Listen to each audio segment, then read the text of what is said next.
যদি সরকার এভাবে দলীয় রাষ্ট্রপতি নিয়োগ দিতে থাকে, যেভাবে হলো শেখ হাসিনা ছাত্রলীগের একটা ছোট্ট ক্যাডারকে ধরে আনি নিয়েছিল, বিএনপিও একই পথে যাচ্ছে, তাহলে যে রাষ্ট্রপতির যে পদটা হেড অফ দ্য স্টেট, এটা কলঙ্কিত করা হচ্ছে।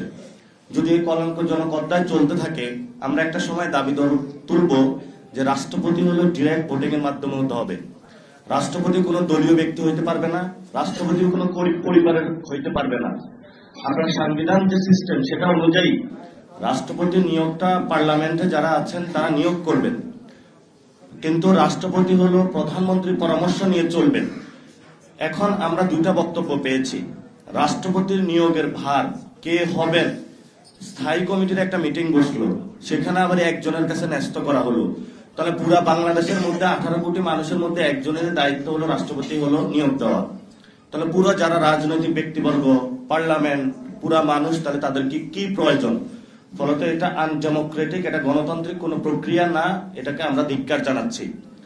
দ্বিতীয়ত যে বিষয়টা আমাদের এখনো লড়াই, সেটা হলো সংস্কার। জুলাই সনদ বিএনপিকে বাস্তবায়ন করতে হবে। বিএনপি যতই কথা বলুক না কেন, এটা বাস্তবায়ন করব না, সেই পথ আমরা বিএনপিকে দিব না। তারা সংশোধন কমিটি বানিয়েছে, বিরোধী দলকে ধন্যবাদ যে তারা সেটাতে অংশগ্রহণ করে না। এটা ঐতিহাসিক একটা রাজনৈতিক সিদ্ধান্ত নিয়েছে, এবং যেহেতু এটা সংসদে হয় নাই, তারা সংশোধনী কমিটি বানিয়েছে, ফলত আমাদের এই লড়াইটা এখন রাজপথে চলে এসেছে। রাজপথে ইনশাল্লাহ আমরা সংসদের সামনে উপস্থিত হব। যেদিন উপস্থিত হব, ওই দিনে বাংলাদেশে ইনশাল্লাহ জুলাই সনদ বাস্তবায়ন করে ছাড়বো ইনশাআল্লাহ।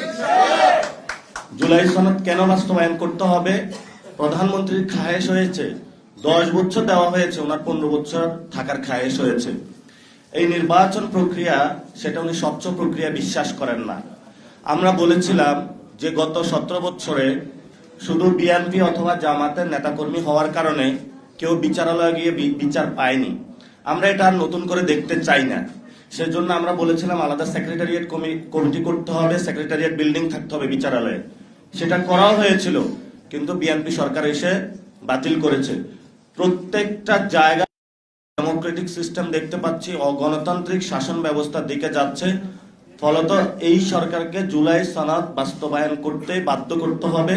কারণ তারেক রহমান যিনি বলেছেন যে জনগণের ভোটে উনি নির্বাচিত হয়ে প্রধানমন্ত্রী হয়েছেন, এই ভোট একটা ভোট ছিল না, 2টা ভোটে হয়েছেন। ফলত একটা ভোট মানবেন, আরেকটা মানবেন না, এই সুবিধা আপনাকে অত দেওয়া হবে না।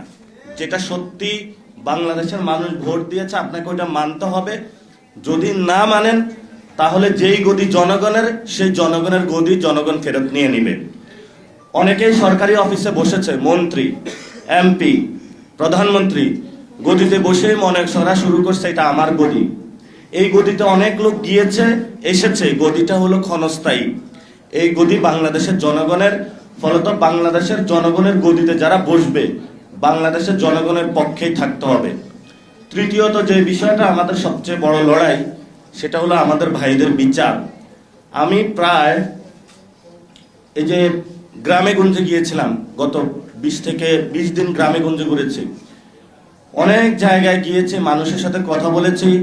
ডিরেক্টলি প্রায় 2 থেকে 2.5 লক্ষ লোকের সাথে হলো পথসভা করেছি। বিভিন্ন জায়গায় হলো আওয়ামী লীগের লোক ঘোরাফেরা করতেছে। তাদেরকে জিজ্ঞেস করলাম তারা কিভাবে বের হয়েছে। বললো যদি কেউ ছাত্রদের খুন করে, তার মার্কেট ভ্যালু বাইরে যায়। ওসি এবং ওইখানের স্থানীয় নেতারা বসে 5 লক্ষ টাকা দিলে মুক্তি পাওয়া যায়। ওসির রুমে বসে ওই দলের নেতা এবং ওসি বৈশা, ওসি বলে 2 লাখ টাকা রাখি, ওই নেতা নেয় 3 লাখ টাকা, বলছে তারা ছাইড়া দেন। এরকম পুরা বাংলাদেশে যারা আমাদেরকে খুন করেছিল, খুনের মহাযজ্ঞ চালিয়েছিল, তাদেরকে হলো মুক্তি দেওয়া হয়েছে। এবং তারা এলাকায় গিয়ে যারা রাজপথে নেমেছিল তাদেরকে ধমক দিচ্ছে, তাদের ফ্যামিলিকে ধমক দিচ্ছে, তাদের ঘর বাড়ি জ্বালিয়ে দিচ্ছে। আর যারা সিনিয়র নেতৃবৃন্দ, তাদের তো কথা বাদে দিলাম,